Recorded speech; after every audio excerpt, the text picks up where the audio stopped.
देश के home minister Amit Shah ने अनलॉफुल एक्टिविटीज प्रिवेंशन एक्ट, जिसको यूएपीए कहते हैं, उसका कानून में तरमीम करने का एक कानून लाया। पूरी लोकसभा में अगर किसी ने उस बिल की मुखालिफत की तो उसमें सबसे पहला नाम असदुद्दीन ओवैसी का। और हमने क्यों मुखालिफत की? क्योंकि ये ऐसे खतरनाक कवानीन का इस्तेमाल सिर्फ अक़लियतों पर, दलितों पर, आदिवासियों पर, कमजोर और पिछड़े तबकात पर इस्तेमाल होता है और इस्तेमाल हो रहा है। और आप पूछिए कांग्रेस पार्टी से कि क्या इन्होंने अमित शाह के लाए हुए कानून की खुलकर तायीद की या नहीं की, पूछिए। और वही कानून को इस्तेमाल करते हुए दिल्ली में आरजेडी का यूथ का लीडर जेल में सड़ रहा है। अगर कोई यूएपीए में जाता है तो एक साल से 4 साल जेल में रहता, उसके बाद बेल होती है। और कांग्रेस पार्टी हम पर उंगली उठाती है। तीसरी बात कांग्रेस पार्टी कहती है कि वोट काटने आए हैं। आप ये बताइए कि बिहार में लोकसभा के चुनाव में 40 लोकसभा की सीट है, 39 सीट पर तो आप हार गए। एक सीट पर जीते, कहां जीते? किशनगंज। और वहां क्यों जीते? क्योंकि वहां पर हमारे बिहार के अध्यक्ष अख्तरुल ईमान ने 3 लाख वोट हासिल की, जेडीयू 3,25,000 और कांग्रेस 3,50,000। अगर हम नहीं रहे थे, अगर दूल्हे भाई नहीं रहते तो वो भी तो ये बात। और चौथी बात, मुझे यह बताया गया है कि कांग्रेस के जो यहां पर प्रत्याशी हैं, जो उम्मीदवार हैं, वो ये कह रहे हैं कि तुम्हारे पास कोई विकल्प नहीं है, तुमको हमारे पास आना पड़ेगा। मैं आपको बता रहा हूं कि जब मैंने महाराष्ट्र में 2013 में 12-13 में मैंने महाराष्ट्र में अपनी पार्टी को शुरू किया था, तो मेरे पास कांग्रेस के बड़े बड़े मुसलमान लीडर आकर बोले कि मत करो ये, आप आएंगे तो तुम्हारी तकरीर से लोग बिफर जाएंगे, नौजवान जज्बात में आएंगे, ज़ईफ लोगों में गुस्सा पैदा होगा। तो मैंने कहा कि ये वोट कट जाएगा, ये हराम है। मैंने कहा अच्छा ये हराम है, तो मैंने कहा एक काम करता हूं मैं, जिस्मानी खुदकशी तो हराम है, मानते ना आप। मैंने कहा मैं सियासी खुदकशी करने जा रहा हूं, 2 फतवा। बोले ये तुम टेढ़ी बात करते हो। मैं टेढ़ी बात नहीं करता हूं, मैं सीधी बात करता हूं। अगर मेरी बात सुनने के बाद नौजवानों के दिलों के जज्बात की मेरी जबान से तर्जुमानी होती है तो होना चाहिए। अगर हमारे बुजुर्गों के आंखों से जो आंसू बहती है, अगर मेरी जबान से निकले अल्फाज से उनके दिलों में एक उम्मीद की किरण पैदा होती है तो पैदा होना चाहिए। और अगर कोई कांग्रेस का ये उम्मीदवार कह रहा है कि हमारे पास कोई विकल्प नहीं है, तुम ख्वाब में हो, तुम ख्वाब देख रहे हो, तुम अब बेदार हो जाओ, क्योंकि हमारे पास अब विकल्प कुशवाहा साहब के रूप में है और हमको तुम्हारी जरूरत नहीं है। अगर हम इस दुनिया में आए, इस दुनिया में हम रह रहे हैं, मेहनत कर रहे हैं, मजदूरी कर रहे हैं, फिरकापरस्त ताकतों का जुल्म बर्दाश्त कर रहे हैं, उनकी बुरी बुरी बातों को सह रहे हैं, मगर हमारे जज्बात को मजरू होने नहीं दे रहे। हम कानून का दामन नहीं छोड़ रहे, मगर हम एक चट्टान की तरह मुकाबला कर रहे हैं। क्यों मुकाबला कर रहे हैं? क्यों मुकाबला कर रहे हैं? क्योंकि हमको पूरा भरोसा है हमारे रब पर, जो जमीन और आसमान के कायनात को बनाने वाला है।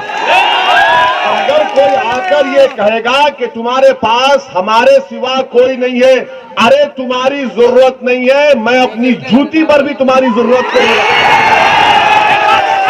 हम किसके मोहताज हैं? हम तो इनके मोहताज हैं, हम किसके भी मोहताज नहीं है। तो मैं आपको पैगाम देने आया हूं, मैं आपसे गुजारिश करने आया हूं, ये कांग्रेस के लोग गुरूर और तकब्बुर के समंदर में डूब रहे हैं।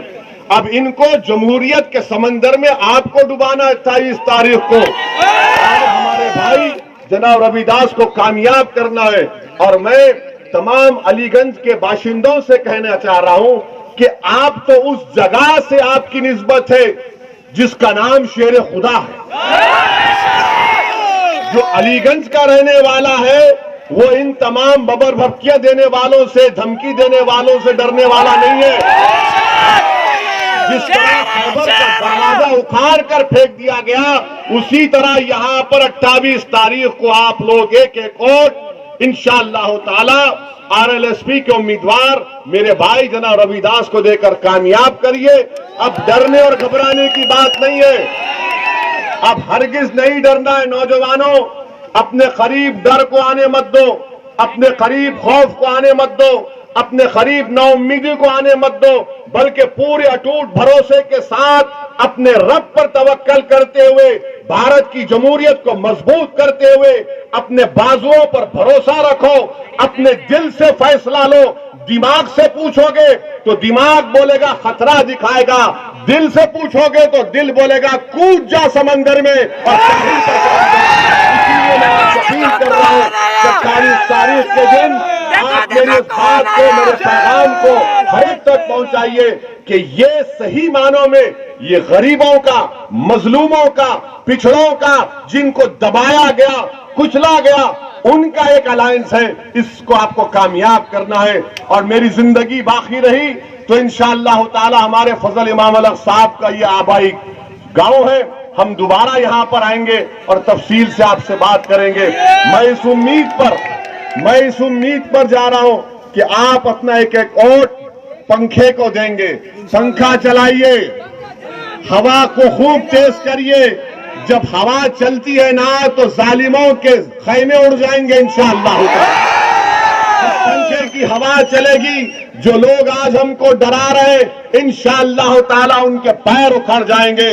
जब पंखा चलेगा इंशाअल्लाह ताला जो लोग हमको डरा डरा कर हासिल करते रहे, आज हमको उनकी जरूरत नहीं है। आप जब कभी भी मुझे बुलाएंगे मैं आपके दरमियान में आऊंगा। मैं सिर्फ इलेक्शन के लिए तुम्हारे पास नहीं आया हूं, मैं यहां पर अपने दिल को आपके दिल से मिलाने को आया हूं, आपकी सोच को समझने को आया हूं और इंशाअल्लाह आता रहूंगा।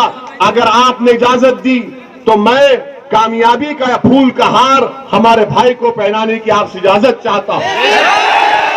तमाम की इजाजत है, में आप हमारी लाज रख लेंगे। वालेकुम, शुक्रिया। इंशाअल्लाह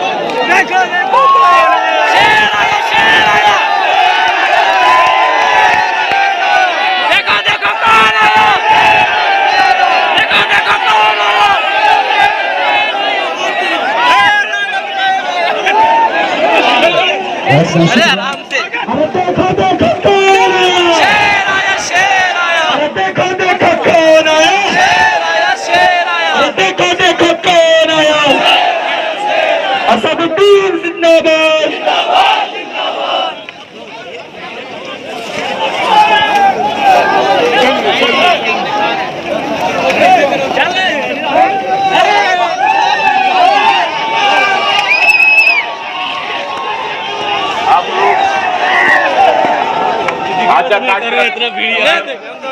समाप्ति किया जाता है, तो धन्यवाद।